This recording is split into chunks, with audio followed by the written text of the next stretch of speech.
Почитувани, ви посакувам Божji благослов. Христос воскресна. Потоа велат, да, навистина воскресна. Во Евангелието според Лука, 24 глава, 6 стих е запишено вака. Тој не е овде, а воскресна. А може би во твоето семејство се зборува дека не постои духовен свет, не постои воскресение, не постои Бог, се е материја и дека светот и вселената се случаен производ, настанати со времени експлозии, кои допринеле да се формираат закони кои ни се нам денес познати.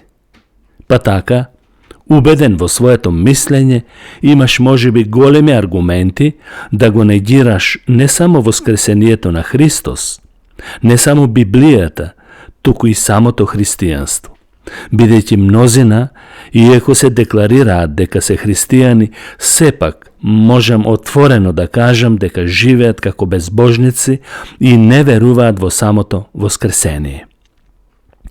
Ете, некако би сакал да те поддржам во се што мислиш за тоа, бидејќи и јас се соблазнувам од многу лицемерни христијани кои не веруваат во воскресение. Но, многу е важно ова но, не би те поддржал во однос кон личноста на Исус Христос, кој лично се изјасни по оваа прашање. И тој лично рече, јас сум воскресението и животот. Кој верува во мене и да умре, ќе живее. Исус им зборуваше на апостолите дека ќе воскресне. Тој лично им рече на двете сестри Марија и Марта дека тој е воскресението и животот и секој што верува во него нема никогаш да умре. За ова нешто можете да се прочитате во Евангелието според Јован 11 глава. Дали тоа што тој го рече е лага или вистина? Ако е лага, како може на сите лажговци да им го промени животот и да станат честни и добри граѓани во општеството и добри личности и корисни за семејството и за сите во околината? Ако е лага тоа што Исус го тврдеше, како може лагата да ги прави луѓето среќни, кога е потврдено дека во законите на материјалниот и физичкиот закон не е можно изменетите закони да создаваат хармонија? Исус зборуваше дека може да воскреснува. Тој го потврди тоа со своето лично воскресение. Го воскресна, например, Лазар, го воскресна и малото девојче на 12 години. Сето тоа е запишано во Новиот Завет. Или треба да се верува во неговите изјави дека се вистините, или треба да се прогласи за најголем лажливец во историјата на човештвото. И не само тоа, туку за неговите дела има и сведоци. Сведоците на почетокот не може да ги сватат сите овие вистини, но по смртта, кога се соочија со реалноста на неговата појава, животот им се смени и знаеја со сигурност дека тој е жив. Дојде до промена на сваќањето во однос на личноста на Исус Христос.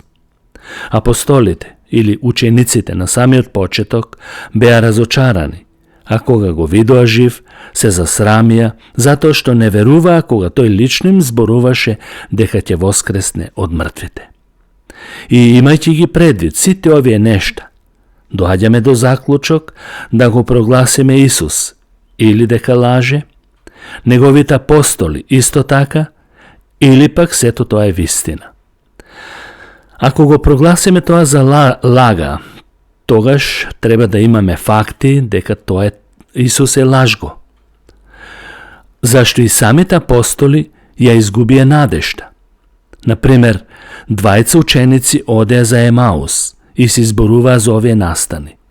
А кога Исус им се приближи како воскреснат, ги праша, тие му рекоа: дали си ти единствениот странец, па не знаеш што се случи овие денови? Понатаму му рекоа: некои жени не збунија и рекоа дека виделе ангели и им рекле дека Исус е жив. Всушност, Овие ученици оделе по патот разочарани, бидејќи се надевале дека Исус е ослободителот на Израел од нивните непријатели.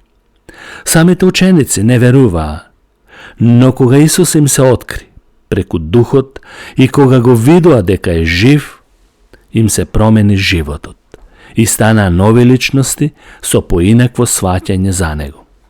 Што беше тоа што радикално им го смени животот? Тоа беше Христовото воскресение. Например, Тома не веруваше дека е можно да воскресне и бараше факти од другите ученици. Додека не видам, нема да поверувам, вели тој. Тоа беше неговата изјава. Но по 8 дена Исус дојде и ги поздрави. Шалом, мир вам. Веднаш му се обрати на Тома и му рече да го допре и да се увери во веродостојноста на оние кои пред него го видоа жив. Тома, некако засрамен и понижен, вели: Господ мој и Бог мој. А Исус му одговори на ова признание дека е Бог и Господ на се.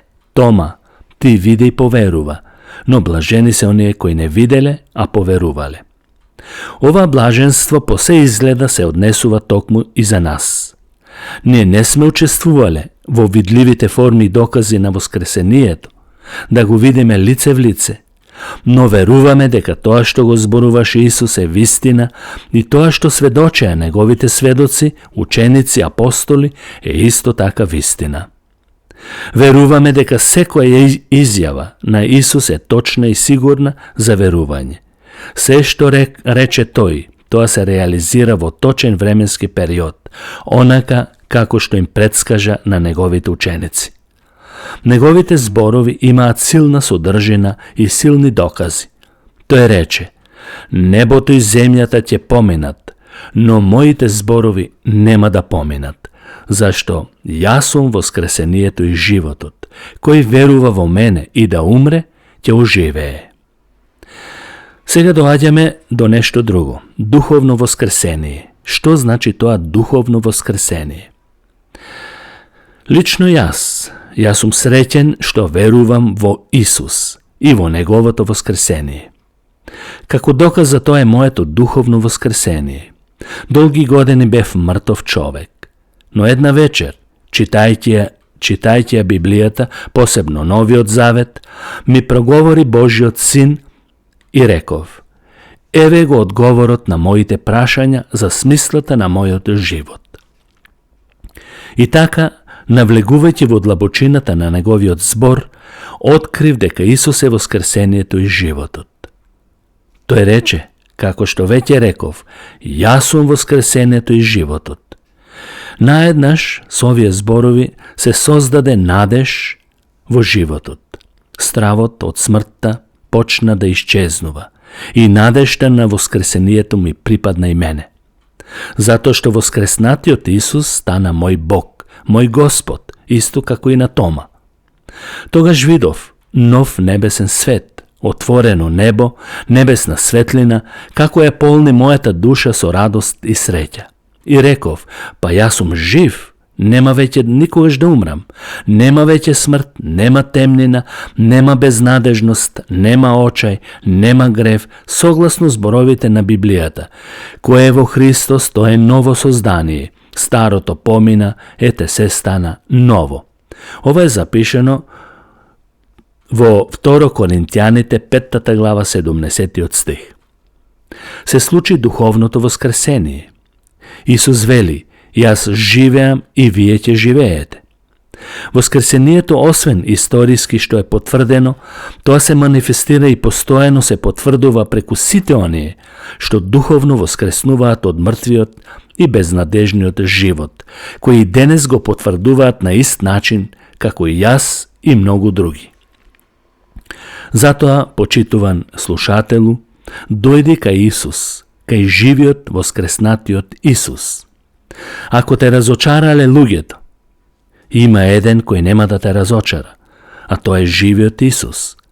На Павле му се јави кога одеше за Дамаск. Павле потоа стана најголем проповедник и мисионер за Христовото воскресение и неговата смрт.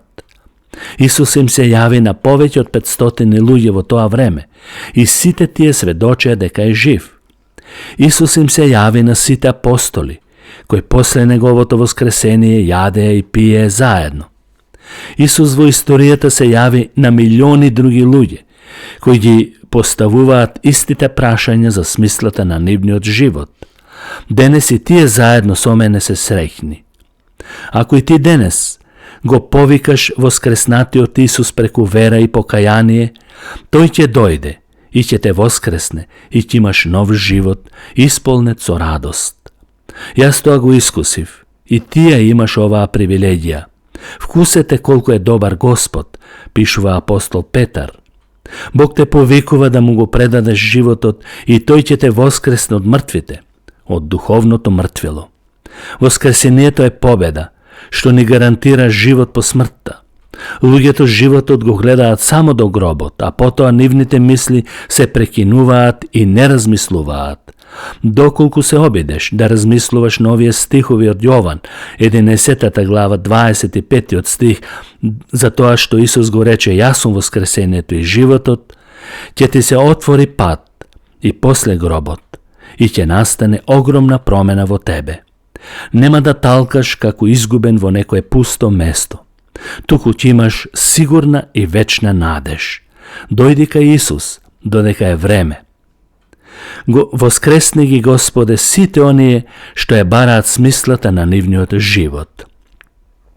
Во 1 Коринтјаните, 6 глава, 14 стих, апостол Павле еве што запишал. А Бог, кој го воскресна Господ, ќе не воскресне и нас со својата сила. Го чекаме Христовото воскресение, односно нашето воскресение од гнилежот на овој живот. Христовото воскресение има значење за нас само ако сме духовно воскреснати. Бог да ве благослови, почитувани. Амин.